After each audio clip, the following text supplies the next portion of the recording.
Welcome to part 2 of how my team and I helped a client sell their triplex here in the city of Los Angeles.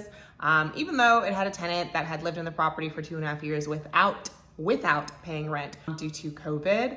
Now, for those of you who are new to my channel, my name is Dominique Higgins. I'm a real estate broker for developers, helping them to find, buy, and sell their dream projects. And this is probably one of the more complicated deals that my team and I have done in a while. So I thought it'd be helpful to go ahead and post a video about it because I know it'll be helpful for either sellers who are in a similar situation, just to give them a heads up of what is in store for them. Maybe not to the extent of this story. And then also too, for investors who are out there and curious about how to put together a deal creatively in order to get their hands on properties with tenants who have not paid rent due to COVID, what that looks like and how to go about the transaction without insulting a seller. So with that, let's go ahead and get into it. This property right here is a triplex in South Los Angeles.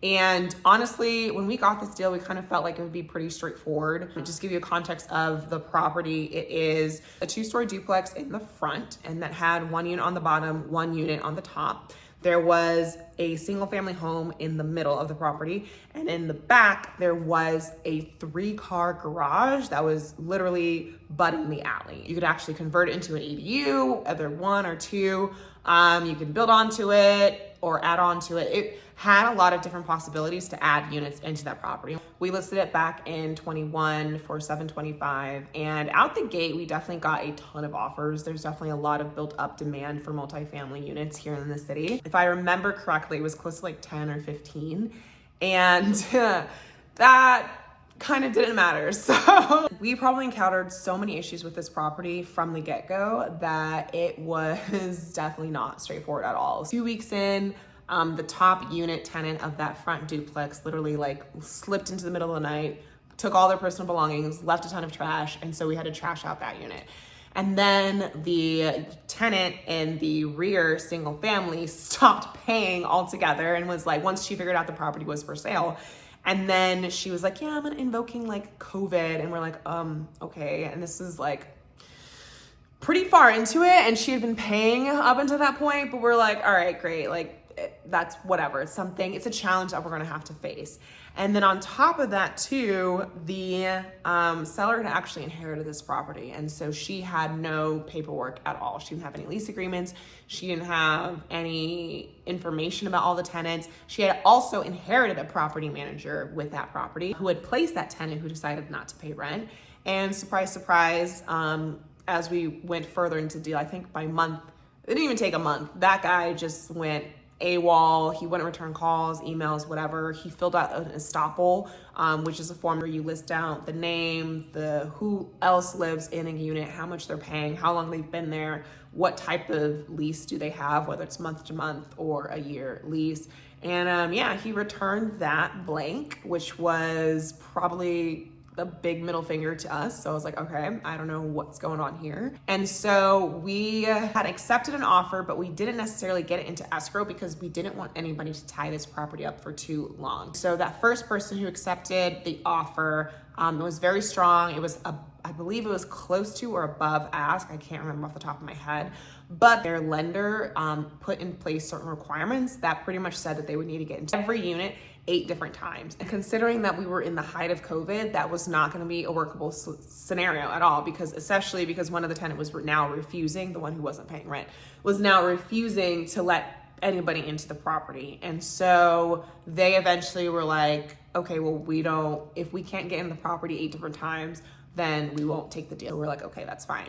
And then we had another accepted offer that came in. We actually got into escrow, and it was with someone who said that they were an actual flipper. But it turns out they were trying to wholesale the property, even though we told them ahead of time that they could not wholesale the property because it was a trust property, but they didn't care, and they ended up losing their deposit, which was unfortunate for them, but it's the name of the game. At that point, once that escrow had been once we got that guy out of escrow, the property kind of sat for a while because we honestly were stuck, because all the offers that we had received up until that point were either all cash but insultingly low, like just so ridiculously low that it was like you could buy something in Tennessee at that price. I was like, what are you guys thinking?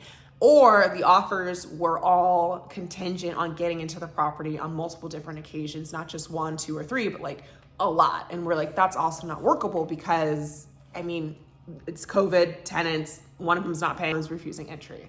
So that was kind of like the whole storm that we were kind of, the obstacles I would say that we were facing when it came to selling this property. As time went on, the client went ahead and relisted with our team. On that second relisting, we definitely tried to take a more active approach in finding someone who would be open to creative financing. Now, just to give you a perspective, creative financing is just a fancy way of saying you have a seller who owns a property free and clear, and therefore they're able to carry a portion, or they're willing to lend you a portion of the funds for you to buy that property, so long as you bring in the other amount from a different source. Seller may say, hey, we need you to put 20% down. We'll carry this amount and then you can get a loan for the rest. Or it can be, hey, you put 10% down, we'll carry 20% and you get the money from the rest. There are so many different ways that you can creatively finance a property. And so our thought was that would help to attract more buyers that were out there. The only thing though is a lot of buyers, when they hear creative financing, they think to what they see or hear on podcasts or like other YouTube videos where it's like somebody in Tennessee like put $1,000 down and like the owner carried 95% of it and then they borrowed the rest from like their relatives. You can't do that specifically when it comes to this property, but let us know a more workable scenario. I remember like literally having a conversation with an investor in this hallway, and like he's arguing with me because he doesn't understand why a seller wouldn't want to take 5%, I think it was like 3% down payment and then carry 97% of the loan. And I'm like, FHA would do that. Like, why do you think a seller would do that? Oh, and then too, he wanted at this time, interest rates were freaking low as heck. And he wanted a 1% interest rate. And I was like, that is not, I was like, no, that is just not gonna work. What ended up happening was we reached into our own network of investors and developers that we had worked with in the past. And fortunately, one of them actually was in a position where they wanted to actually acquire the property and develop it out. Now, which was good. The only thing was they were like, okay, just let us know, can you set the deal up for us so that we can get it done? And that was kind of where a lot of the heavy lifting came in, because by this time we were into the property 2.5 years. That one tenant had not been paying rent in that entire time, the one that single family. And then on top of that, you had a whole kind of stay on eviction. So the city of LA, during the entirety of COVID, they basically said no one could be evicted for non-payment of rent, which meant that there was literally no way to get that person out. And even still, you can't evict people for the rent that they have not paid until next year, so 2024. And then even another part 2025. So that was also an obstacle that was in our way as well when it came to kind of creating this deal. So what we ended up doing was pretty much kind of reverse engineering it, I'll be honest. So we wanted a scenario that worked for both the seller and the buyer. The seller just wanted to get rid of the property at this point because again, she had inherited it. It was already causing her headache. And also too, the tenant in the single family residence was now using copious amounts of water and running up the bill to $5,000 in the LADWP billing cycle, which was just crazy. So she really wanted the property to be gone. And at the same time, you had this buyer who was like, hey, I want to do more of a creative financing that's possible. And so we're like, okay, we have to make this work whereby the seller is protected liability wise. We're also too, the buyer has the ability to go after the tenant for the unpaid rent once she acquires it, because the seller didn't want to have to wait till 2024 to even begin that process. She just wanted to move on with her life. This is how we set up the deal. So we initially, again, had listed for $725. Obviously, that was not the value. It ended up selling for $615. So the big elephant in the room was, what are we gonna do about that unpaid rent that the tenant hasn't paid? We spoke to the seller spoke to their legal representation, and pretty much the way that she wanted to handle it is she wanted to sell that package of unpaid rent essentially to the buyer. Imagine two sides.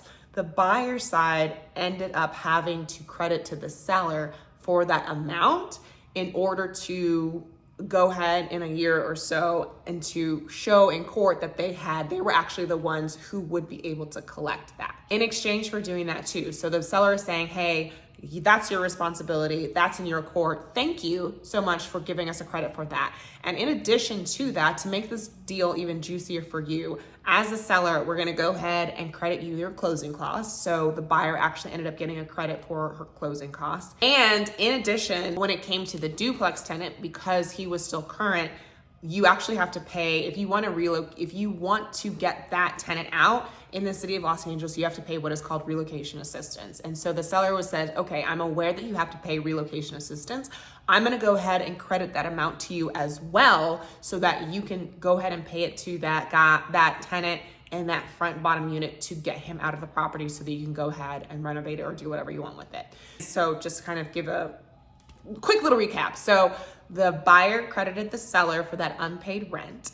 The seller credited the buyer closing costs, and the seller also credited the buyer the relocation assistance.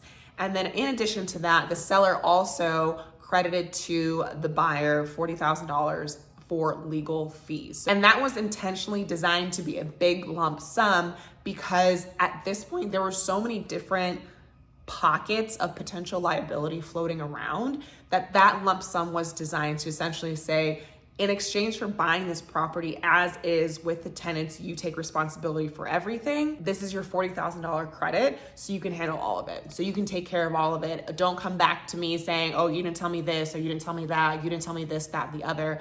As a buyer, this is what that $40,000 credit is for.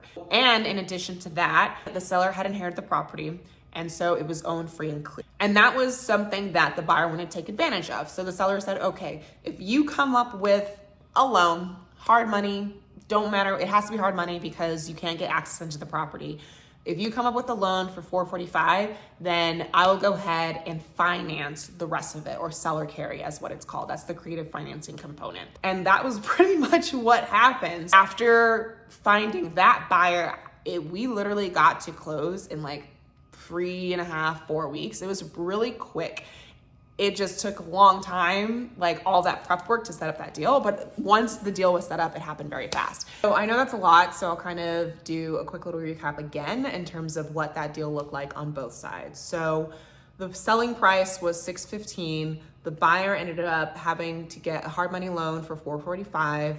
They received seller financing for $153. They received $18,000 in closing cost credits. They received $40,000 as a credit towards legal fees. They received a credit of $9,800 for the tenant relocation assistance and city fees associated with that. And then on the seller side, the seller received, again, they received that $445 in terms of the hard money loan money. They gave out an IOU for $153, so they'll receive the interest payments on that monthly up until that loan is due. They also received a credit of $33,000 for the unpaid rent so that they don't have to go after the tenant when the time comes. That's handled by the buyer now. And then in addition to that, they actually ended up selling the property sold as is with a sense of protection that this buyer isn't going to come back after them and say, hey, you didn't tell us that XYZ, there's no lease agreement, all this different stuff. And that's kind of essentially how we ended up setting up that deal. It worked very well for the seller, and it definitely worked very well for the buyer because out of pocket, they ended up only having to come out with like $22,000 to close this property, which is insane, especially given where the market is right now. And I think this is very helpful for sellers. So let me talk to sellers first about this. In no way am I saying that you have to give out all these different credits. There were a lot of different situations that were specific to this property and this seller. However, I would say that you should be open to the idea, especially if you have an unpaid tenant that's in the property, or if you have tenants that are in the property that you know will likely need to go, in order for that buyer to increase the value of the property. Again, that could take many forms. In this case, it took the form of a credit for that tenant relocation assistance and the fees associated with that. And it also took form in that legal fees credit. Again, not saying that you have to do that. And of course, consult with your own legal, tax, and other professionals. However, I would say that you definitely should be open to it because your property is at a disadvantage because it does have those tenants in place. And it is especially at a disadvantage if those tenants who are in place are not paying rent. And now talking more specifically to the investors that are out there that are hoping to buy multifamily properties in the future, biggest takeaway is to honestly be willing to make a deal that makes sense for both sides. And I know it's very common for when people hear creative financing to make a deal that's very one-sided in the favor of the buyer. And I would say that is very not workable. And you definitely want to make sure it's a scenario close to this where there's still enough meat on the bone for the seller to take advantage of right away, and then enough to keep them interested over time in the form of interest payment. Of course, if you have your own scenario that you want to talk about and you are a real estate investor, please use the links below. You can schedule a consultation with me, or I can just answer any one-off questions that you may have. And if you are a seller who has a multifamily property here in the city of Los Angeles or in any area in Southern California and you happen to have tenants and you want a plan in order to get that property sold, please also use the links down below to set a consultation with me. With that, thank you so much for watching. If you liked it, please let me know. Hit the subscribe button if you want to see more videos. And as always, leave your comments down below. Until the next one, thanks guys.